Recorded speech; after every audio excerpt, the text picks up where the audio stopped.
Good morning, Fort McMurray, Wood Buffalo, and the rest of the world. You've tuned in to the Mac City Morning Show. I am your host, Elliot Pierre, and we're going to start the show off like we start every episode off, with a moment of gratitude.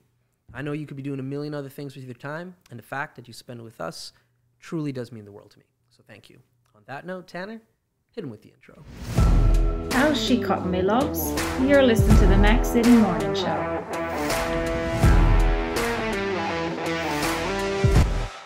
Okay, and we're back. All right, ladies and gentlemen, I'm excited about today's show because we got an individual that I've never really met before, and so I love to meet strangers.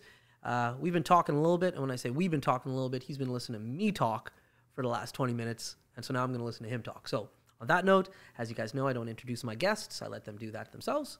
So, sir, can you please tell everybody at home who you are and what you're about? My name's Andrew Gorman. I'm the owner of Icon Surveys here in Fort McMurray. Okay.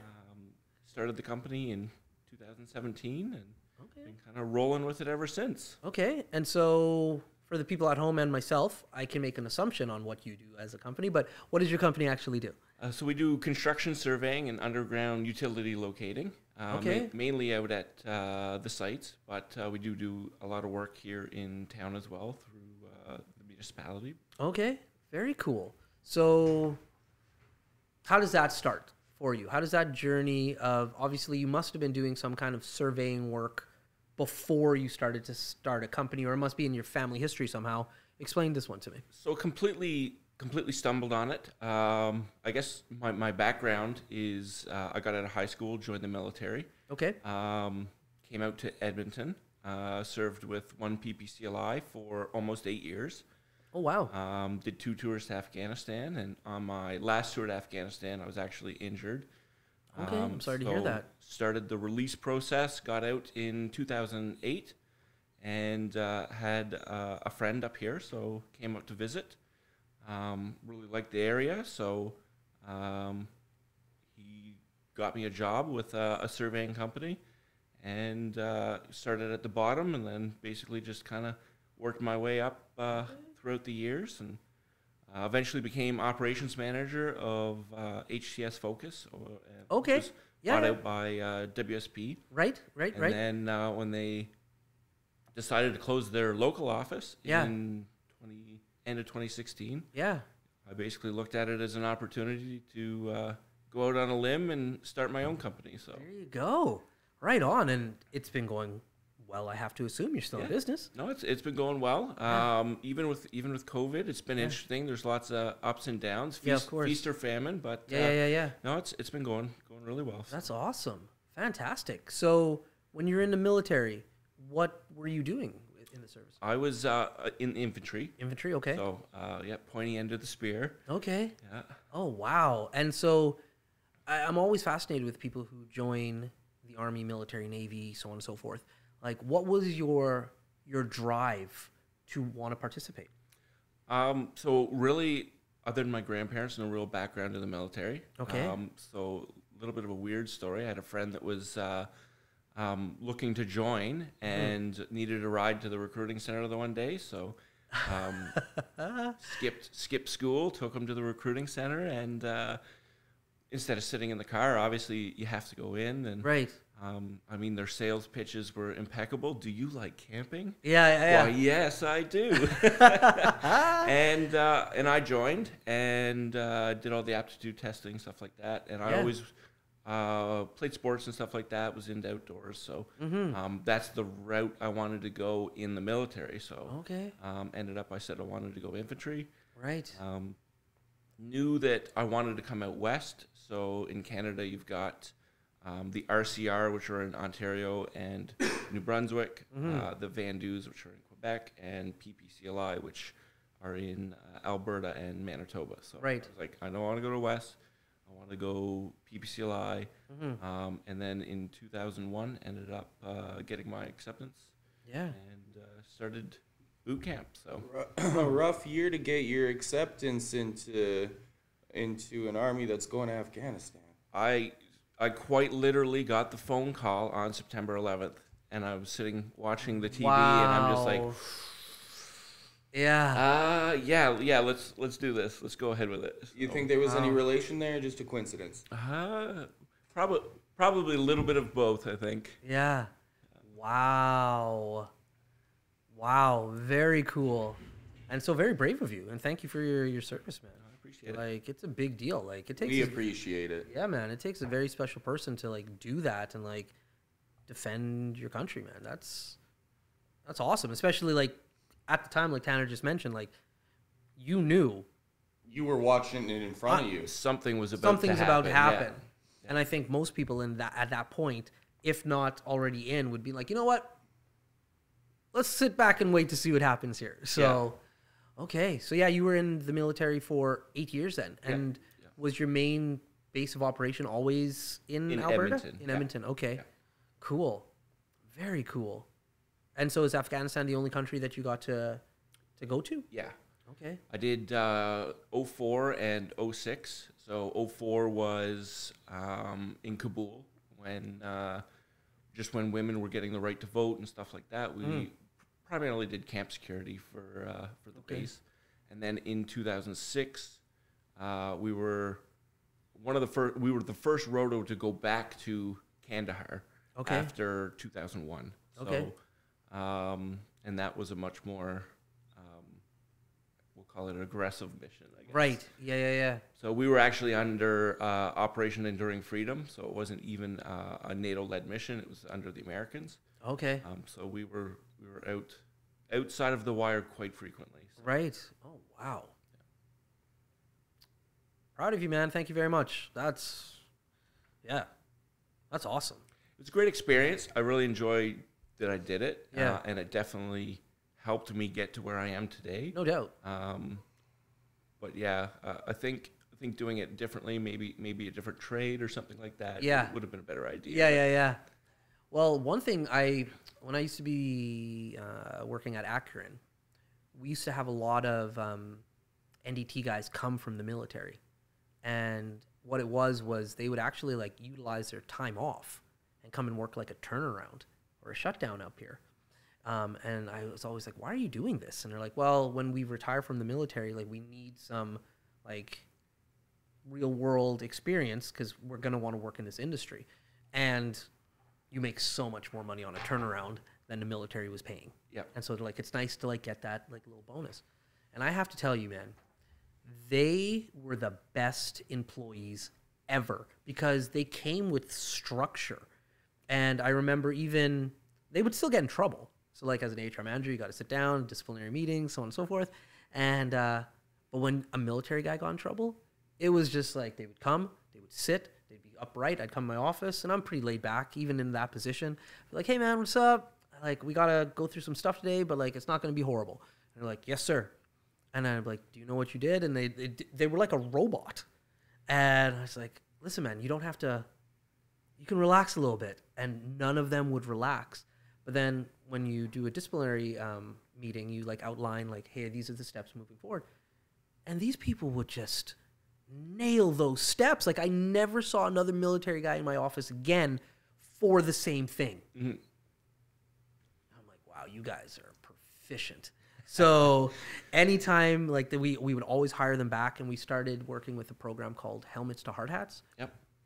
And anytime any of them would retire from the military, it was like an easy, like, yeah, you're in. Because of the structure, because of the problem solving. And like when you're out and you're deployed and you're dealing with like real life risky circumstances, your problem solving skills go through the roof. And how you look at different experiences are just like, listen, this is shitty. However, nothing in comparison to life or death. Well, and people in the service are pre-vetted as well. That's right. Like they've already gone through all the vetting it takes to become part of the service. That's so right. Any job interview vetting will probably be a little easier than that. Yeah. I remember when I first came to Fort McMurray, obviously 2008, so it was at the boom. Mm-hmm. And then we hit the lull. So just looking for a job to kind of keep things going, and went to Garda. Oh yeah. For an interview. Yeah. And it was kind of interesting. The person doing the interview, I guess, just completely overlooked the whole military experience. Right. And they were like, "What's your experience doing vehicle searches?" I was like, "Well, pretty thorough." Yeah. So it was kind of funny, and ended up got the job, and it was Yeah. a stepping stone to get back into the surveying world again. Yeah. So when it comes to surveying, what kind of equipment are you using? I'm interested, especially in, like, you were saying you do underground stuff. Are you using like NDT based? Are you radiation? Are you using sonar? Like, what are you using to read underneath the ground? So primarily we use it's basically like an electromagnetic field. Okay. Transmitter receiver. Yeah. Which is great for anything that's conductive. Right. Getting into the ground penetrating radar stuff now. Okay. Looking just to continue expanding. And Nice. And how many, roughly, because I know things fluctuate, especially during COVID, like you said, feast, famine sometime. Like, roughly how many people do you have working with you? we got 4 people right now. Right on. Pretty small, but Yeah. It's a crew. it's been great, and we've all worked together before. It's basically just family atmosphere. And Yeah. That's what you want. yeah. Like, we were talking about it before, like how this got started. Like, you got to like the people you spend the most of your life with. And Exactly. so if you can make your work environment fun, then like everything else is It easy. doesn't become work. It's just That's right. You're just having playing. a good time. Yeah.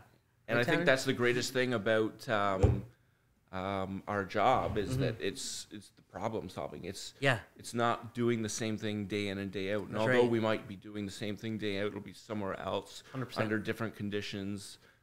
So it's always kind of fun to put the brain to the test and That's right. see how you can make it work. That's right. I just got the signal from Tanner. He's ready with his questions for the Mac City Minute. So Perfect. I don't know what he's going to ask you. I wish you nothing but the best of luck. Tanner, hit him with the Mac City Minute. Alrighty, question number 1. Where is the weirdest place surveying has taken you? Weirdest place. Been to some pretty remote locations. Not necessarily weird, but getting to take a helicopter in and then jump into an Argo, and then continue your journey out to the well site and stuff like that. Probably the most oddball kind of place to be found, I guess. Question number 2. What is one thing about Fort McMurray that made you want to stay on your initial trip here? The people. Honestly, just once you start to get to know the people, the community itself, what it has to offer for individuals and families, it really changes your opinion from what you hear from when you're outside of Fort McMurray. So. That's right. Question number 3. What is one thing you take from your time in the armed forces that you take with you in your everyday life? Gratitude. I mean, you're just always grateful to learn, always grateful to meet new people, to help people. Yeah. Question number 4. What is one thing about opening up a business in Fort McMurray that you enjoy the most? The challenge. Good things don't come easily, so you just have to persevere, figure out how to make it work, and hopefully the ends become a means. So Yeah. And your final question. What is one thing about Fort McMurray that has changed your view on life? Again, just go back to the community, just how giving the community is, what they will do to support each other through thick and thin. And those have been your 5 questions. There we go. Cool. So, originally, where were you from? What province? Ontario. Okay. Yeah. What part of Ontario? About an hour west of Ottawa, a small town called Perth. Oh, I've heard of Perth. Yeah. It's not a college in Perth. What you guys have something? Algonquin College. There we go. Yeah. There we go. Because they have very specialized training there. Not necessarily for NDT, but a lot of staff went to Perth for like ultrasonics and different things like that. Yeah. When you didn't happen to do any of your sonar courses or your surveying courses or anything there. No. Okay. So you just totally fell into Absolutely. what you came out here to do. You didn't. When my buddy was like, "Do you want to get into surveying?" I was like, is that like knocking on doors? Like, Yeah. what are we talking about here? And then once I got into it, like just military background and like map and compass, and Yeah. funny enough, calling in like mortar strikes and stuff like that. I was like, Right. oh, this is the same. Yeah. Just less consequences. Yeah, that's right. Oh, that's hilarious. That's awesome. And so, I'm just going to ask, what company were you with before when you first got started with it? Which company hired you? Came up with Focus. Okay. Yeah. And Okay, then, and the whole time you were... I was with them Yeah. for a little bit until the downturn. Then Yeah. I went with KMC Mining doing right. surveying for them. Yeah, And then I went back to Focus again. And that's right. Okay. Because I remember Acuren didn't do any of that type of work, but it was close enough that it was a discussion topic, like, do you pick up that type of work? But I just remember there being other companies and it being like, no, I think these guys, they've got it kind of on lockdown. Let's kind of stick to what we do. But like NDT and like what you do, there's opportunity in it, but nobody knows about it. yeah. Like, it's a career that, like, when you say, like, am I knocking on doors? Like, your guidance counselor at high school is not telling you about it. Never even heard about geomatics industry Yeah. until coming out west. That's right. I didn't hear about it until you just said it. That's right. Yeah, that's it. So one of my biggest hurdles for NDT was actually, because nobody knew about it, like hiring people and like informing youth about this and going to like job fairs. How have you found the hiring in this industry for like your technicians? It's a little bit of a challenge. Yeah. There are quite a few companies up here, so it is competitive. We are Right. part of the Union of Operating Engineers, so Okay. I mean that helps. Right. But at the same time, I'm part of NABA. I'm part of Helmets to Hard Hats. So Right. we try to get the word out, and we're willing to train the right people. Right. Because we have the actual technicians that are doing the work, but we also have assistants That's right. that are helping them. So Yeah. getting them in and getting them to understand what surveying is, not knocking on doors, is Yeah. I guess the first steps. Yeah. And so in your industry, is it like an oil and gas industry where you have like shutdowns, turnarounds, and like a ramp up? Or is there like a season? Like I used to work for Eveready, Clean Harbors. And so like you have like when it's cold, we did ice roads and getting out to drilling rigs. Like in your industry, is there that, or is it kind of consistent? Kind of all over the place. Colder Okay. weather, you'll be doing reclamation or drilling. We definitely do have some peak times, September for whatever reason. Yeah. Everybody's trying to get their projects in before the snow flies. So Right. And so with your staff, are you fortunate enough to like have your staff located here in Fort McMurray, or do you find yourself in the position where a lot of companies find themselves in, where they have to like fly in and fly out individuals for temporary work? our whole company is local. So yeah, That's- we try to do everything local as much as possible. Local people, local equipment, local supplies. That's awesome. So Thank that's, sorry, Tanner? Thank you. Yeah, thank you. That's it. That's a big deal. That's a big selling feature for you guys, like, because it's not always the case. So local and part of NABA, so that means like there's an indigenous component to the company there as well. Yeah. Very Shout out cool. NABA. Yeah, we love NABA. So awesome.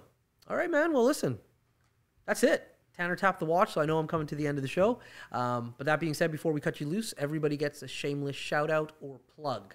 So you got the cameras, the lights on you, the mic. Have fun.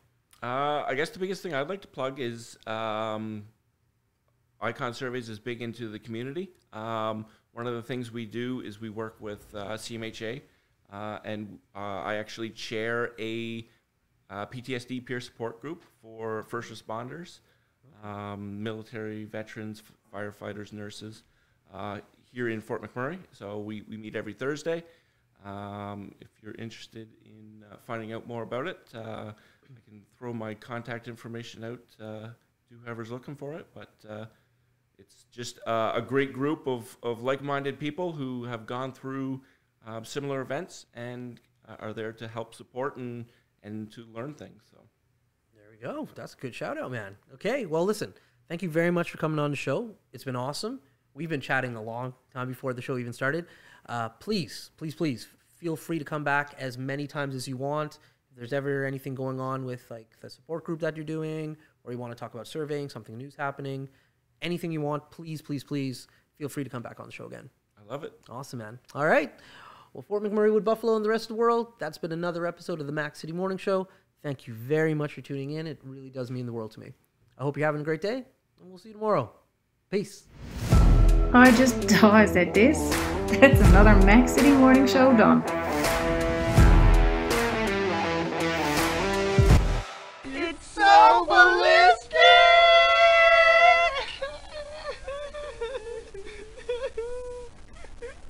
Talk about quenching your ugly thirst.